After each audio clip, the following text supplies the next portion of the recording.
우리가 묵상의 힘 시리즈를 같이 나누고 있는데요. 첫 번째는 사자가 먹잇감을 보고 으르렁거리는 그 단어가 히브리어로 묵상하다는 단어하고 같이 이제 그 단어의 뜻이 거기 같이 있다. 그런 의미를 말씀을 드렸고, 지난 시간에는 이 비둘기가 구슬피 울듯이 묵상하는 가운데 내 감정의 북받침과 고난 속에서의 어려움을 주님께 내려놓고 또 울고 그분을 이 어둠의 감정 속에 그분을 붙잡는 그 여정을 말씀을 드렸습니다. 그런데 실제로 이 묵상에는 그 두 가지 측면만 있는 것이 아니라 달콤한 아주 사랑스러운 느낌과 경험이 있는 그 역동 또한 이 묵상에 있습니다. 그래서 오늘은 송이꿀을 음미하라. 그것이 오늘 그 이야기죠. 다시 한번 쭉 보도록 하겠습니다. 첫 번째, 한번 우리가 복습하는 의미에서 첫 번째가 사자가 먹잇감을 가지고 으르렁거리는 거, 그죠? 여기서 보시면 이제 뭐 상상하다, 무슨 뭐 슬퍼하다, 뭐 투덜거리다, 또는 이렇게 으르렁거리다 이렇게 나오죠. 그 다음에 이렇게 본문을 보시면 젊은 사자가 자기 먹이를 움키고 으르렁거릴 때 이렇게. 두 번째를 보겠습니다. 두 번째, 비둘기처럼 구슬피 울었다. 이런 얘기 나오죠. 우리가 모두 곰처럼 부르짖고 비둘기처럼 슬피 울며 공평을 바라지만 이렇게 쭉 나오죠. 그래서 이제 곰과 비둘기와 사자 이렇게 이제 나오는데, 오늘 또 우리는 곰 이야기를 하려고 하는데 특별히 제가 애정을 갖고 있기 때문에 곰 이야기를 해보려고 합니다. 왜냐하면 곰이 이 꿀을 엄청 좋아하거든요. 그래서 우리가 이제 이 세 번째 오늘 얘기하려고 하는 게 무엇이냐? 그것은 오늘 본문에 나오는 거죠. 깊이 수고하고 그 달콤함을 맛보는 그런 부분인 거예요. 한번 같이 그 다음 걸 보여주시면 그거죠.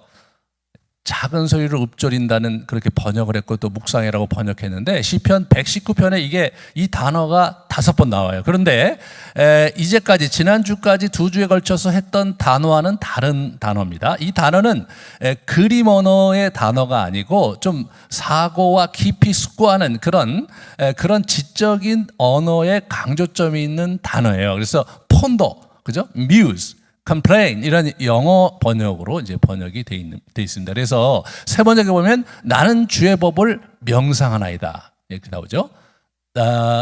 우리말 성경에는 깊이 생각하며 이렇게 번역을 하고 있어요. 우리 그 개역 개정판에는 읊조리며라고 번역을 했는데 실제로 그 번역보다는 저 번역이 원어에 훨씬 더 가깝습니다. 네, 그런 부분에서 그 다음 걸 이렇게 보여주시면 잠잠히 생각했습니다. 이거예요. 이 단어예요. 잠잠히 생각했다. 이게 가장 이 119편에 나와 있는 묵상하다는 단어의 어감을 잘 표현한 거죠. 자, 종일 작은 소리로 읊조리리이다. 늘 읊조림으로 주의 말씀을 조용히 읊조리려고 내가 새벽녘에 눈을 떴나이다. 이게 이제 97절, 99절, 148절 이렇습니다. 여러분 119편은 176절로 돼 있어요. 굉장히 길죠? 제일 긴 시인데 히브리 알파벳 를 이렇게 알파벳을 첫 글자로 해서 이렇게 노래를 이렇게 쭉 부른 거예요. 히브리 알파벳이 22개인데 그것을 이제 이렇게 쭉 하면서 이제 가는 그런 이야기인데 아주 그 율법을 노래한 시 중의 시다. 그래서 이 시편에서 가장 그 아름다운 시이면서도 그 다음에 이 기독교의 그 영성의 심장을 얘기해 주는 거, 그게 시편 119편입니다. 자, 그럼 이제 송이꿀보다 더 달달한 말씀에 대한 얘기를 하고 있어요. 여러분 말씀을 묵상하는데 달달하다 이거예요. 같이 한번 볼까요? 내가 이제 이 주의 법을 어찌 그리 사랑하는지요라는 표현을 쓰고 있어요. 그리고 그것을 종일 작은 소리로 읊조린다. 이제 5개의 그 단어를 썼는데 이 묵상한다는 말을. 근데 3개가 뭐냐? 3개는 동사고 2개가 명사형으로 돼 있어요. 그래서 보시면 여기 보시면 그 앞부분에 보시면 이게 종일 작은 소리를 읊조리리다라고 동사로 번역을 했지만 실제로 원어에는 그렇지가 않아요. 영어처럼 이렇게 my meditation 이렇게 명사형으로 되어 있습니다. 그 다음에 이제 99절도 보면 your testimony 어떻게 됩니까? my meditation 이렇게 되어 있죠. 메디테이트가 아니라 저게 상당히 중요한 어감이 있는 거예요, 저게.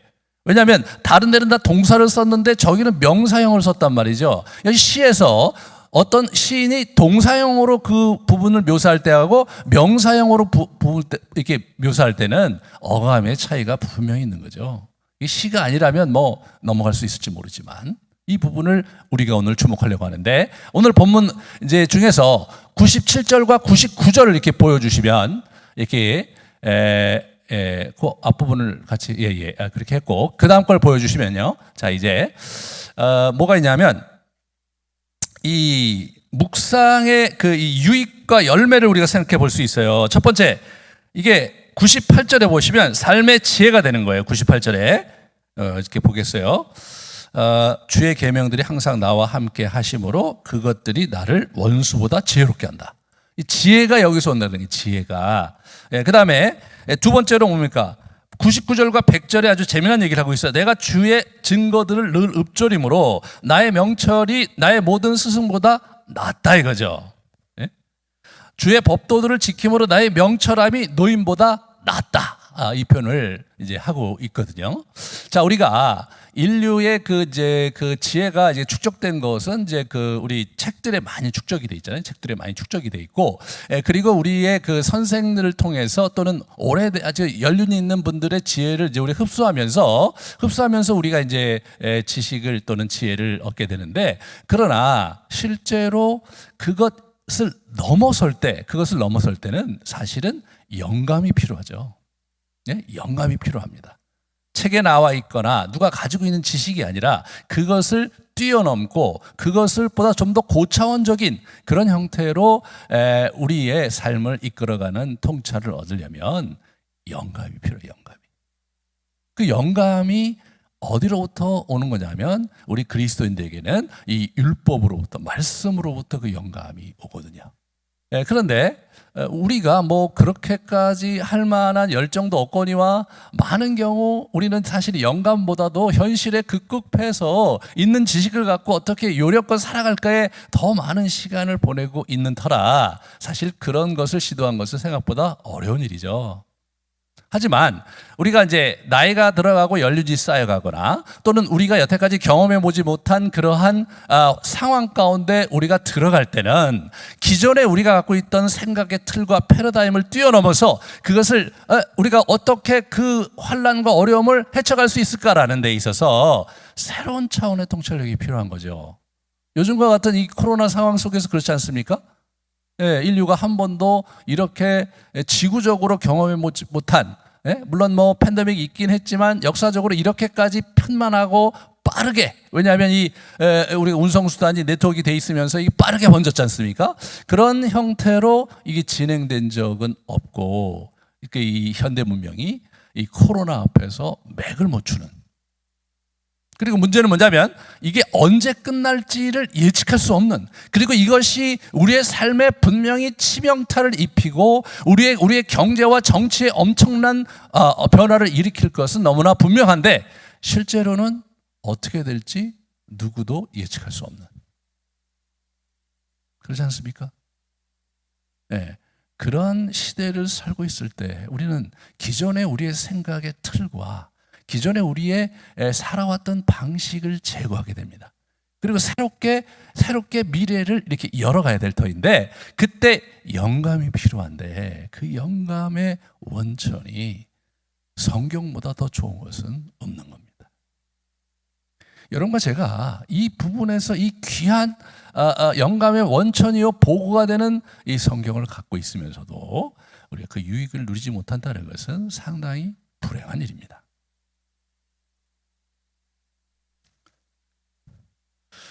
세 번째로 그 101절과 102절 이렇게 보시면 주의 말씀을 지키려고 발을 금하여 모든 악한 길로 가지 아니하여 싸우며 주께서 나를 가르치셨으므로 내가 주의 규례를 떠나지 아니하였나이다. 의로운 길로 가는 거예요. 의로운 길로 가는 겁니다. 물론 사실은 단기적으로 볼 때는 의로운 길보다는 좀 더 내가 원하는 목적을 훨씬 더 빨리 달성하기 위해서 편법을 쓰고 뭐 그렇게 우리가 이제 지낼 수가 있죠. 하지만 장기적으로 볼 때는 그것이 사실은 바람직하지가 않습니다. 또 우리의 삶을 결코 향상시키지 못합니다. 의로운 길은 때로 답답하고 때로 손해보는 것 같지만, 그러나 장기적으로 볼 때 그 의로운 길은 우리의 삶을 유익하게 하고 우리의 삶의 질을 높일 뿐 아니라 우리 인생의 열매를 가져오게 합니다. 그럼 어떻게 그 의로운 길을 유지할 수 있을 것인가?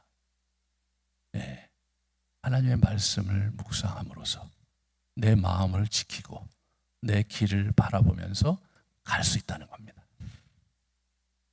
요즘과 같이 이렇게 여러분 홀로 생활하고 가족끼리 생활해야 되잖아요. 과거에 있었던 우리 예배를 자연스럽게 드릴 수도 없고, 성도들도 자연스럽게 만날 수도 없고, 그 다음에 성도뿐만 아니라 이웃에 있는 좋은 분들을 만나서 교제할 수도 없는 그런 시대 상황 속에서 전적으로 여러분이 갖고 있는 자원으로, 여러분이 그런 인적 네트워크가 아니라 여러분이 갖고 있는 네트워크를 가지고, 그것이 디지털 네트워크이든 아니면 여러분이 갖고 있는 어떤 책이든 또 여러분이 갖고 있는 그 어떤 것이든 간에 그 자원을 활용해서 여러분이 살아가야 되는데 쉬운 일이 아니지 않습니까? 쉬운 일이 아니에요. 그런 데 있어서 이 말씀 묵상은 결정적인 도움을 우리에게 준다는 겁니다.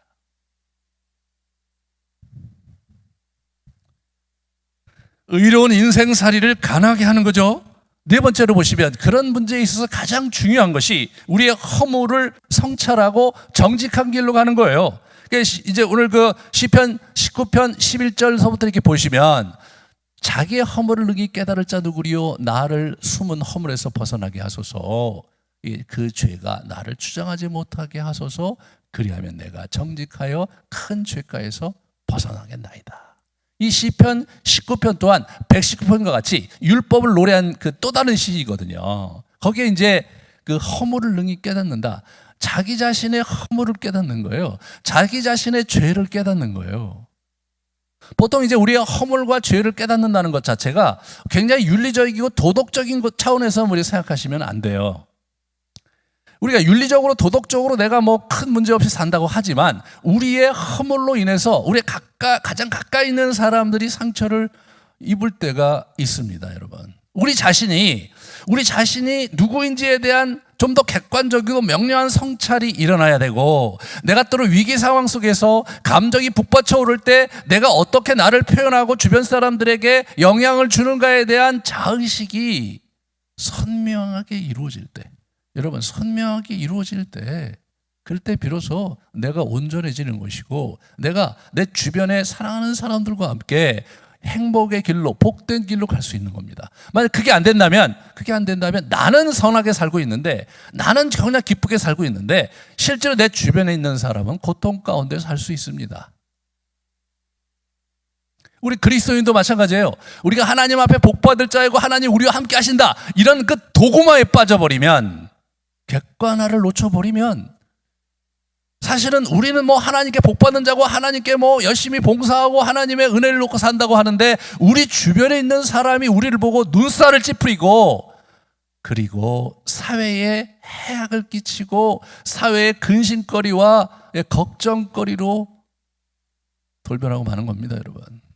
한국교회가 지금 아주 그냥 절절하게 그것을 경험하고 있습니다. 너무나 고통스러운 거죠.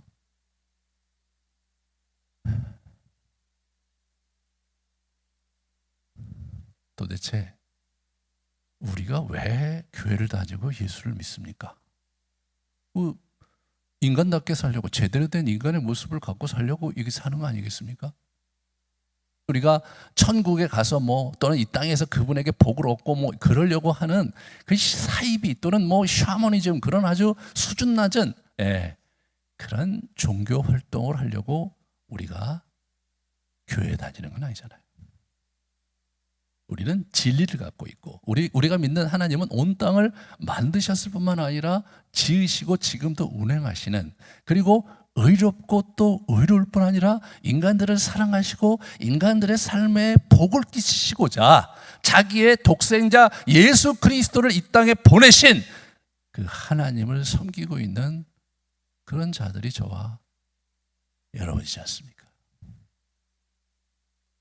그런데 우리가 세상을 근심해야 되는데, 사회를 이렇게 보면서 참 안타깝게 생각하면서 기도해야 될 우리가 그들의 근심거리요, 그들의 입방아의 그저 대상이 된다는 것은 너무나 수치스러운 일입니다.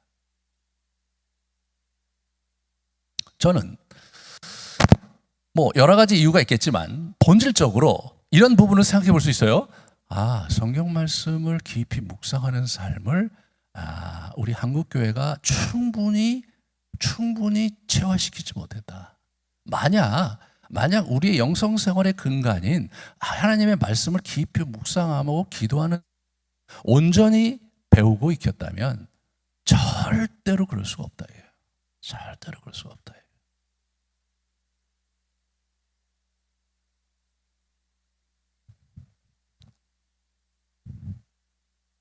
그 모든 문제의 핵심의 근간, 그 뿌리에 뭐가 있느냐?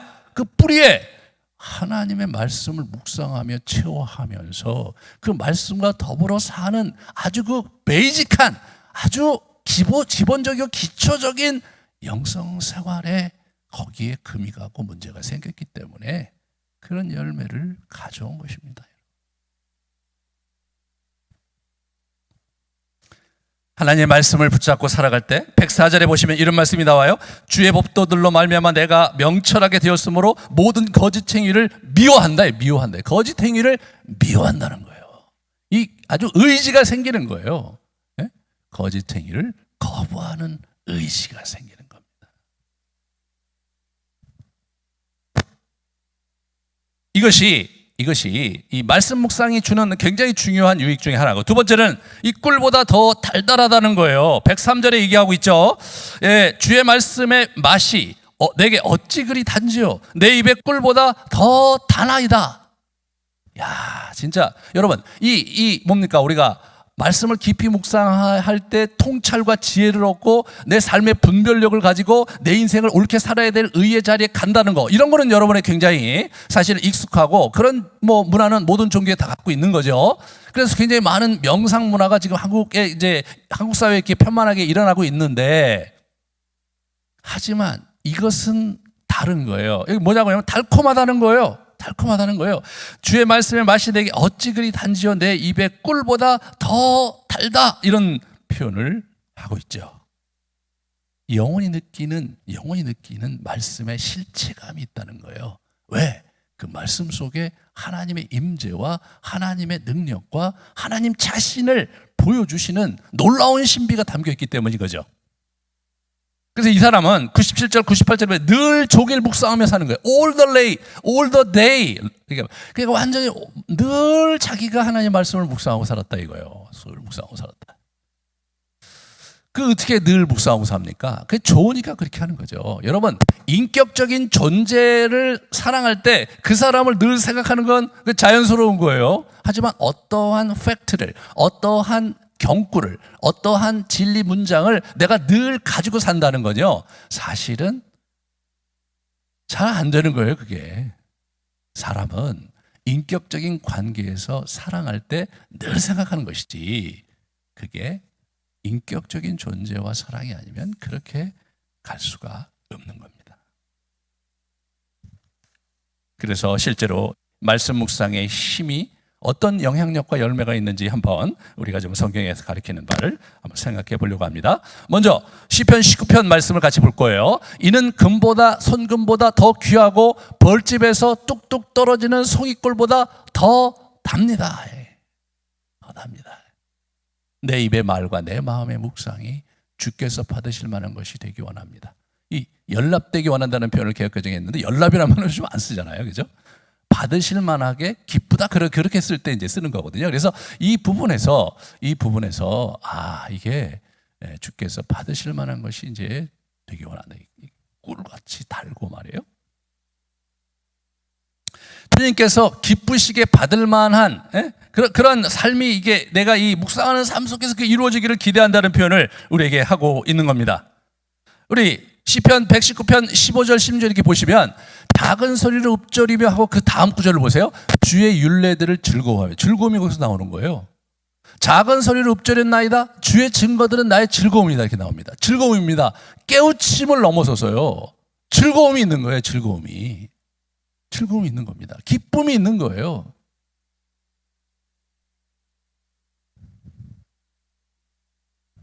두 번째로 고난의 시기를 뚫고 갈 힘의 근원이 거기 나오는 겁니다. 그래서 시편 119편 147절서부터 149절을 같이 한번 보겠습니다. 거기 보시면 주의 말씀을 갈망하여 날이 밝기도 전에 일어나서 부르짖으며 주의 말씀을 묵상하다가 뜬 눈으로 밤을 지새웁니다. 주님, 주의 인자하심을 따라 내 간구를 들어주십시오. 주님, 주의 규례를 따라 나를 살려주십시오. 나오죠. 이 보시면 이 묵상을 하는데 살려달라는 얘기가 나와. 이게 리바이브, 살려달라는 얘기가 나옵니다. 이 사람이 밤새도록 고민하면서 고난 속에서 하나님을 갈망하는데 어떻게 그 하나님을 갈망하는 것을 넘어가냐면 하나님의 말씀을 묵상하면서 하나님의 말씀을 되뇌이면서 읊조리면서 뜬 눈으로 밤을 지새운 거예요. 뜬 눈으로. 그러면서 여호와께 쭉 가려고 하는 거예요. 우리가 고난의 상황이 있을 때 기도할 때 기도가 잘 안 됩니다. 그죠? 이게 뭐 아무리 뭐 영성생활을 오래 한 분이라 할지라도 고난과 어려움의 때가 되면 마음이 완전히 가라앉고 피폐해지면 우리가 하나님 앞에 나가서 기도할 때 이게 쉽지가 않죠. 그럴 때 어떻게 하는 거냐면 하나님의 말씀을 낭독하고 읊조리고 그리고 그걸 생각하면서 시간을 보내는 거예요. 그래서 내 마음 가운데 어려움을 하나님께 고하기도 하고 그러면서 쭉 이렇게 말씀을 가지고 내가 이렇게 호흡하는 거예요. 이렇게 호흡하는 거예요. 그러면서 하나님께서 내 영혼을 살려달라고 이렇게 하는 겁니다. 이게 굉장히 해보시면 아시겠지만 실제로 내 마음에 촉촉히 말씀이 들어오면서 내 영혼이 알 수 없는 힘과 위안을 경험하면서 새로운 길로 가는 힘을 얻게 되는 겁니다. 세 번째로 이 미래를 일구는 희망찬 기쁨에서 오는 달콤함이 있어요. 이 잠언 24장부터 보고 잠언을 보세요. 꿀을 먹어라, 이것이 좋으니라. 꿀송이를 먹어라. 지혜가 내 영혼에게 이와 같을 줄 알라. 이것을 얻으면 정령이 내 장래가 있겠고 내 소망이 끊어지지 아니하리라. 이 꿀을 먹으리라가 뭔지 아세요? 꿀을 먹으리라는 말씀을 묵상하는, 말씀 먹으리라는 거. 이 성경에 꿀을 먹으라는 건 다 말씀을 묵상하는 것을 상징적으로 의미하는 거거든요. 정녕 내 장래가 있겠고 내 소망이 끊어지지 않을 것이다. 그곳에서 그 하나님의 말씀을 묵상하는 것 자체가 너의 미래를 소망을 갖게 하고 바꿀 것이라는 거죠. 거기서 우리가 분별력을 얻고, 그죠? 거기서 우리가 힘을 얻을 뿐만 아니라 분별력을 얻고 뚫고 나갈 그런 전략을 얻게 된다는 겁니다. 우리 제가 앞부분에 영상을 그렸는데 그걸 하나도 안 그렇죠. 한번 우리가 생각을 해보세요. 저게 꿀송이에요. 꿀송이가 저렇게 생긴 겁니다, 여러분. 네? 저 꿀송이 우리가 이제 한번 가만히 이렇게 상상을 해보시면 그 다음에 이 곰이 꿀을 아주 좋아합니다. 저 녀석이 진짜 좋아요. 그래서 이렇게 보시면 그다음 걸 보시면 이제 곰 이야기를 오늘 같이 하겠는데 그렇게 꿀 먹고 이렇게 하면서 이게 어떻게 되냐면 굉장히 인격적으로 서로 이렇게 즐거워하는 그런 기뻐하는 그러한 관계로 하나님과 나아간다는 거죠. 곰이 깨달은 여러분 제가 하는 얘기를 잘 들어보세요. 제가 어떻게 사는지 보시고 여러분 묵상 생활을 어떻게 해야 될지를 저희 가족 이야기로 들려드리도록 하겠습니다. 라고 백곰이 인사를 합니다. 그 다음 걸 보여주세요. 그래서 저런 거예요. 이렇게 어미 등에 얹혀서 엄마하고 좋은 시간 보내고 그 다음 걸 보여주세요. 너무나 행복한 시간을 갖는 거죠. 여러분 우리 영혼이 저렇게 아버지 대신 아버지의 품에 안겨서 저는 저 그림을 보면서 사진을 보면서 저 곰이 저 큰 곰 엄마 곰이 눈을 감고 있는 게 너무 재밌어요. 눈을 감고 있는 게 참 우리를 즐거워하시고 기뻐하시는 여호와를 생각해. 물론 제가 곰 토템을 얘기하는 건 아닙니다, 여러분. 그 다음 걸 보여주시면 아주 그 행복한 시간을 보내고 있죠. 우리가 그분의 품에 있을 때만큼 풍성할 때는 없는 거죠.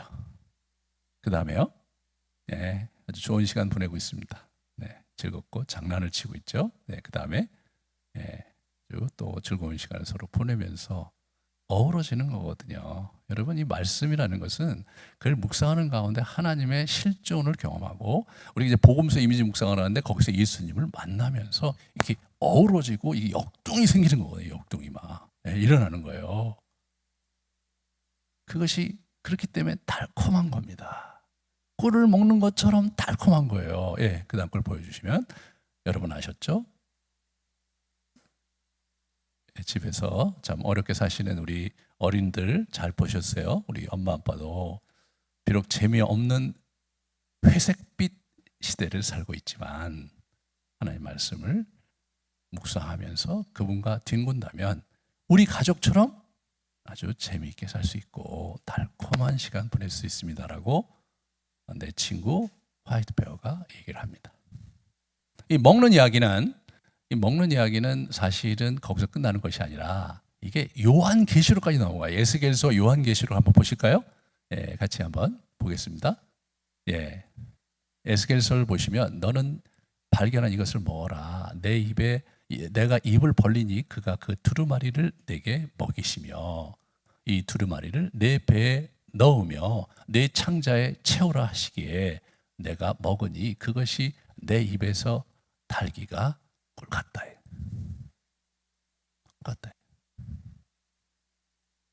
그러니까 이 종말에까지 마지막까지 우리는 그 말씀을 붙잡아야 되는데 그 계시록에 연결이 돼요. 계시록을 보세요. 갖다 먹어버려라. 내 배는 쓰나 내 입에는 꿀같이 달리라. 에스겔서 말씀을 인용하고 있죠. 두 마리를 갖다 먹어버리라. 하나님의 말씀이에요. 내 입에는 꿀같이 다나 먹은 후에 내 배에서 쓰게 되리라. 왜냐하면 그 심판의 그 역사가 일어나는 그 종말의 사건이 이제 쭉 그 두루마리에 있었던 거거든요. 우리는 이 묵상에서 얘기하는 그 묵상을 통해서 하나님의 말씀을 먹고 산다는 이야기가 단순히 우리의 현재의 고난과 어려움을 타 넘어가는 어떤 그러한 역동과 힘을 제공한다는 그 사실을 넘어서서 이 이야기는 요한계시록에 나오듯이 종말까지 계속될 것이고 결국 마지막 때에도 하나님의 말씀 가운데 있는 능력과 그 말씀의 지시와 방향대로 세상이 심판받고 재편될 것을 얘기하고 있습니다. 그것이 기독교의 도입니다.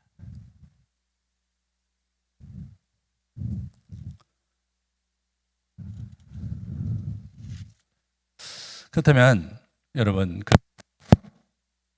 여러분의 삶은 묵상인가? 이런 질문을 던지고 싶으세요. 여러분의 삶은 묵상인가? 아까 그 마이 메디테이션이나 명사형으로 이제 나와 있는데 그게 굉장히 강조한 거거든요. 그의 삶의 본질이 그렇게 된 것을 얘기해요. 당신의 일상은 묵상인가? 말씀이 묵상화 되어가고 있는가? 당신의 일상이 묵상입니까? 말씀이 묵상화돼. 말씀이 그냥 낭독한 말씀, 이런 생각, 이런 지식, 이런 공부하고 내가 지적으로 어떤 얘기가 성경에 있다, 이런 거는 이제 기초. 중요한 건 뭐냐면 그렇게 이해한 말씀을 묵상을 통해서 내가 체감하고 실제화하고 그 묵상 속에서 하나님께서 임재하시고 나에게 말씀하시는 것을 경험해야 되거든요. 그럼 하나님의 말씀은 이 글자잖아요. 이게 그죠? 이 글자입니다. 이게 종이에 쓰여 있는 글자에 불과한 거잖아요. 이 말씀을 저희가 묵상할 때 살아 움직이고 역사하시는 그의 인격과 임재를 경험하면서 우리 곁에 그분이 계시고 우리를 이끄실 것이라고 약속했을 뿐만 아니라 지난 2000년 동안 성도들을 그렇게 이끌어 오셨습니다. 그럴 때 우리는 말씀의 달콤함을 체감하게 되는 겁니다. 왜? 그분과 함께 그 말씀 속에서 그분을 만나고 그분과 함께 동행하며 그분의 도우심으로 내 삶이 정말 평강과 위로와 소망을 갖게 되는 것, 그것이 달콤한 것이죠. 연인들의 사랑이 달콤한 거 아닙니까? 예, 함께하는 시간이 즐겁고 함께 살아갈 미래가 정말로 기대가 되기 때문에 달콤한 거잖아요. 말씀의 의미가 깊이 있기 때문에 달콤하다, 이런 의미를 얘기하는 게 아니에요. 그 말씀 속에서 하나님을 만나고 그분과 교제하며 그의 사랑을 내가 체감하기 때문에 달콤하다 이거예요. 우리 제가 그 곰이 그 중간에 보시면 저기 나무에 있는 걸 따먹는 걸 한번 보여주실래요? 저 녀석이 이제 여러분 저거 쉬운 일이 아니죠. 예, 여러분 말씀을 이렇게 묵상한다는 것이 저런 고도의 난이도가 필요한 거예요. 저 큰 몸집을 가지고 저기 올라가서 저걸 건드리는 거 아니에요? 그 다음 걸 보여주세요. 예, 이거가 그 실체죠. 예, 그 달콤함을 맛보는데 그걸 맛보기 때문에 그걸 모아놓은 그 수많은 누굽니까? 벌들이 와서 마구마구 쏘는 거잖아요. 여러분, 이 마구마구 쏘는 거예요. 그 쏘는데 어때요? 개의치가 안 하실 거죠. 왜? 그 말씀의 달콤함 때문에. 예? 그 꿀의 달콤함 때문에 저 친구가 저렇게 사는 거예요. 우리의 묵상의 모습이 바로 저런 거예요. 묵상하면 아주 우리가 지금 갖고 있는 우리의 이미지는 어디에서 온 거냐면 불교와 동양 종교에서 왔어요. 굉장히 단아하고 말이에요. 아주 정갈한 땅에서 아주 조용한 곳에서 이렇게 아주 앉아갖고 가부좌를 틀고 깊이 명상에 잠기는, 그것을 묵상의 이미지로 생각하는 것 자체가 큰 오해입니다. 여러분, 기독교 묵상은 그것과 달라요. 움직임이 있는 거예요. 달콤함을 느끼는 게 뭐예요? 저런 게 달콤함을 느끼는 거예요. 예, 우리의 삶의 위기와 고난과 어려움 속에서 말이에요. 하느님의 말씀으로 이렇게 저 나무에 올라가서 그 고난 속에서 뭔가를 탁 이렇게 먹거리를 확보했을 때, 예, 비록 벌들이 와서 쏘고 말이에요. 뭐 여러 가지 불편한 게 남아있지만, 우와, 이거구나, 이 맛이구나, 감사합니다 주님. 이게 이 기독교의 묵상의 역동인 거예요.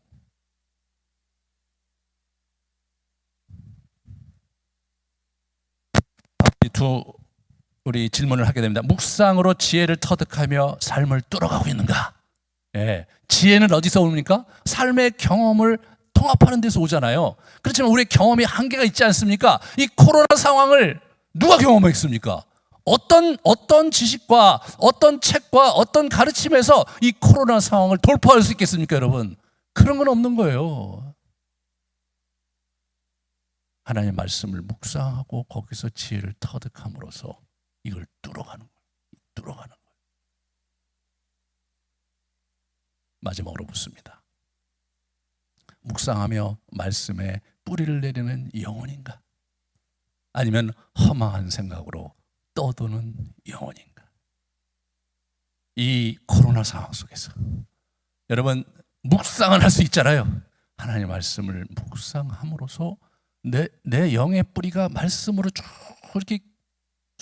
이렇게 뿌리를 내리는 그러한 영혼의 삶을 살고 있는가?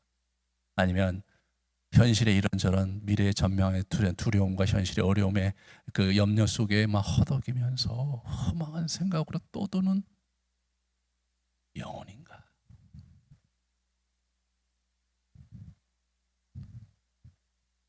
당신의 삶은 묵상입니까?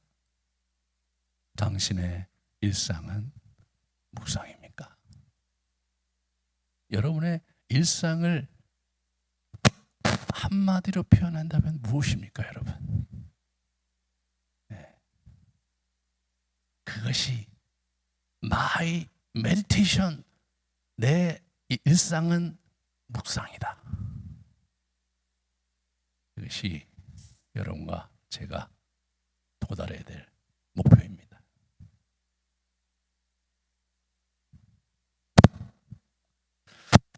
또 우리 같이 같이 이런 말씀을 가슴에 품으면서 또 한편 이렇게 묵상을 요한복음 2장을 하려고 합니다.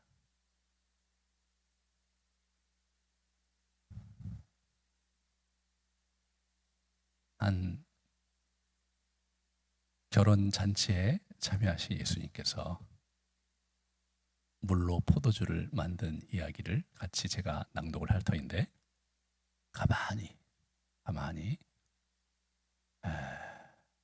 그 말씀 속에 침잠하며 그 그림 속에, 장면 속에 여러분을 깊이 들여놓으며 주님께서 그 말씀 속에서 여러분에게 주시는 감흥과 여러분 마음속에 울리는 공명을 잘 붙드시고 그것을 읊조리고 되뇌이면서 그분의 임재 속에, 그분의 깨우침 속에 한번 들어가 보시기 바랍니다. 같이 묵상에 들어가시겠습니다. 진목으로 주님께 나아가겠습니다.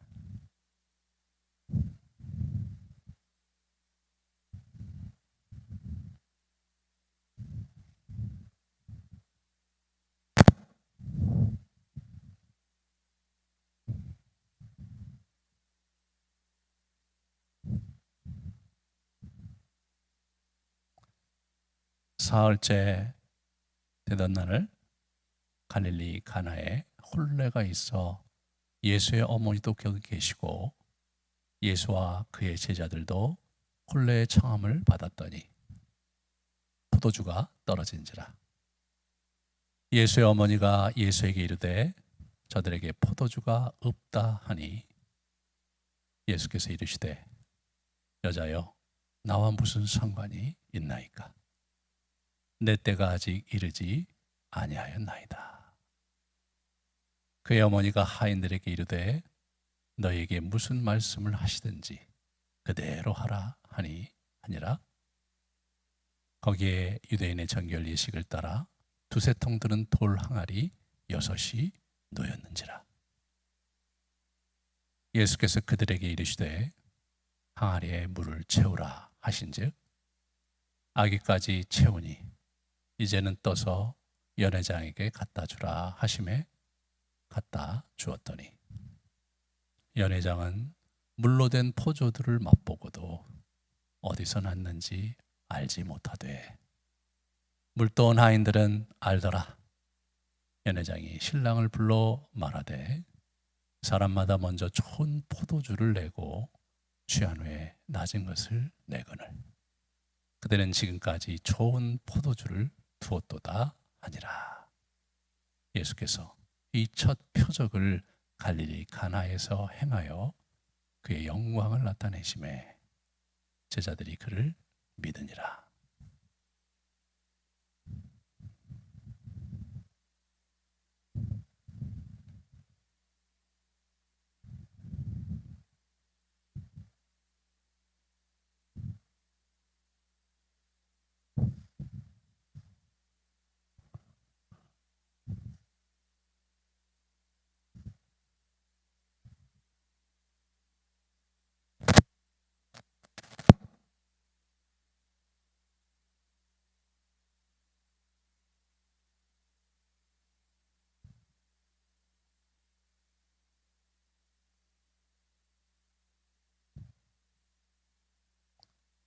사흘째 되던 날 갈릴리 가나에 혼례가 있어 예수의 어머니도 거기 계시고 예수와 그 제자들도 혼례의 청함을 받았더니 포도주가 떨어진지라.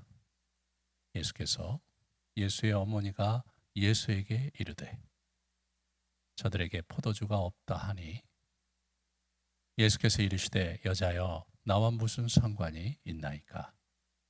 내 때가 아직 이르지 아니하였나이다. 그의 어머니가 하인들에게 이르되 너에게 무슨 말씀을 하시든지 그대로 하라 하니라.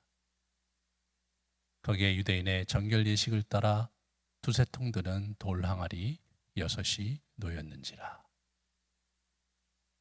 예수께서 그들에게 이르시되 항아리에 물을 채우라 하신즉 아기까지 채우니 이제는 떠서 연회장에게 갖다 주라 하심에 갖다 주었더니 연회장은 물로 된 포도주를 맛보고도 어디서 났는지 알지 못하되 물도온 하인들은 알더라.